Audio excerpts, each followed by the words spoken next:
Adofo so mene wa hia o Adom TV me ma kwaba ho te sen me de nyame asesa wo se ho ye onyame nkoso a enhira o no mia kwan hodo ma wa ne gie bewie peyo me a megina ha edin yam yeso ene ni tekotego na nanu me no kansem bi a efa ne ma ye ho a ema ye were ho ena me no ka de to so miensa enema bi wo ha ye ta yo ana nsem bi wo ha ye ta bobo ho ena me ye di awere ho ne ebre thinking that mistakes and failures are a sign of doom. Simple when says sifom. Simple why be na wadi nkuguo. Simple and from so be ato wo no adwon so we de mabrabo abawe yanesa. Ye ba na se na me from so we. Oh, minimo ba bia sabita frache. O prince be ma bi nware no. Ono na prin yo. Na efe okwa ware ne mu wiye no. No enu ho se me kwa ede na me ya me be ma tra ye. Be ma yo yata. Be ma no di mani. Ye say wa fati po no akopedada. Afi na abo ho so bo na me be ma bi so sa. One artist ka koyo ba ho ade enso say wanu ho. Hwe it is normal for you to make mistakes. Sebe tv an nipa onye pepepe. Amfom so abata nipa ho.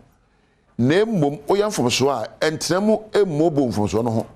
Se wo pe kwa betima fa so atretin be bia oyamfom so no. Me kam emra me work class 2. Ye bibia na teacher na make yen. Say no se monko ye correction. Monko siesie da moyo ye no. Nya ko transe ne bobo ho ne adwene ho. Ne ye correction no make ye correct. Corrections are normal part of life because we are fallible. Nipa bia ni ho a oye pepepe obi ani wa ne nsa so na twajare na empo etrenye brofre ne apam ahunu obi adwene mu. Ento na obi bon eboko shota frere say that tie bia no tere bia won sa be si from tere bia ba yamfom so tere bia empo bedi nkuguo obu a odi nkuguo a me de masayi o yi na manye yi o obi a ye na me de makofa de anye yi obi afa kwampa so na me de na me nam so me brei e na obi a de aye me na me ntimi nye bibia pepepe sei san samo aka kire ho no e na ma odi awere ho adan wo obi a ye na me de menye yi adan na obi afro a na wadu esoro na me de me fro na ma wai adan na obi abrabo ekoso na me de enkoso adan na me de bia danfon so na atomie adan na de bia me de minsa sifom adan na me de me di nkuguo na ka wana di nkuguo no so on sa sifom na udi nkuguo ana fom so to wa anu che so abrabo ba weye o e kire se ne mebo ha bia wanye na kwampa so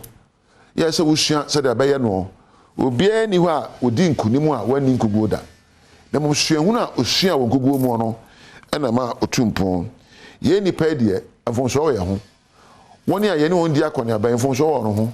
ye beti wa kan ye be de wa da o ebi be ma won sa sifom nya ye ne papa ne be ye obone nya ne fa akwampa so no timu po ne so do be fa kwambone so enye obi timu po ene otimu po te kwam bia so no woni a ne won bubra no nya ne awodwe ne won adwene ebi be ma won sa sifom empo ni awode tare ya wadwon se ebe tare akose we na be wai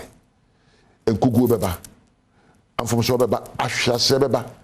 nemom eba emisa se adan na me de bia me no ato ne mfomso hene enkuguo hema wonye enkuguo hema na wonye mfomso hene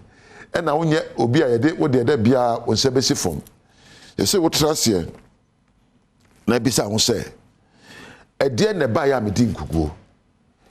timopo be na me faaye ana montuo be na me toye ede na ma nwene hu ye a ma me nsa sifom hwan na me ma na kwan ma ne ba ma brabo mu na wadi mi ani adi minya den na me kofa beta me ho a na atumi se ye efi na ko isa ni pa na me ma na emu ma brabo biom sa adwe me nwene biom now I have a new feature and a day menya da foforo ene bo ho a me yoye nipa bo a me no mbo ko tata frɛ ani se me no mbo ko tata frɛ no be yi wo mafuma brabom na me ankasa mapekwa mafa so e de safata mahua de won gugu mremu na mayeye akwansidie bia atomie no etome ema de sua ka kire ho akwansidie bia atomie no etome ema de sua mensa bia esifom no mensa sifom se mesua de afom so bia aba no e ba se mesua de ama se me mfrɛ me ho se me de me mfom so hene me nkuguo hene anankuguo hema ada bi se otimi esore waka epe akade usuade na mpo unyana muntuo bitu a bebia wotra ya wotehwe no betimi agina ho agina brane ayeye bebia amanfo ehu a wosere wo no betimi agina atona muntuo emo abonsam ama ho se oye we de eto no ento nti watimi akwanim abrabo aye boy de usabesi fom afom so beba enkuguo beba tere bia enkoyie tere bia wotimu pa wo no enko ne sa entra ho enwinwi emobo eni awreho sore na mpo pe akade a betimi da kan abrabo ho na bebia wotehwe no wasore aprapra ho na wakwanim abo aponchi babi o ena enkura bi ato amra ena okoto amra nim no okoto amra mu no amra ni amra donko da bia na osu wopeko abafa so apie na afi ase wotete brono ho sofo de woni yese obeto anwea gu no so na wakana ahye anwea nam no wakuno because afi ho na adwene na abo na yeto anwea no gu no so na aposo no ho na wagina anwea no so ni ato na aposo no ho na wagina so na waka me sa nti opuso no ho na anwea no gu no na ase a na ama abasoro prekope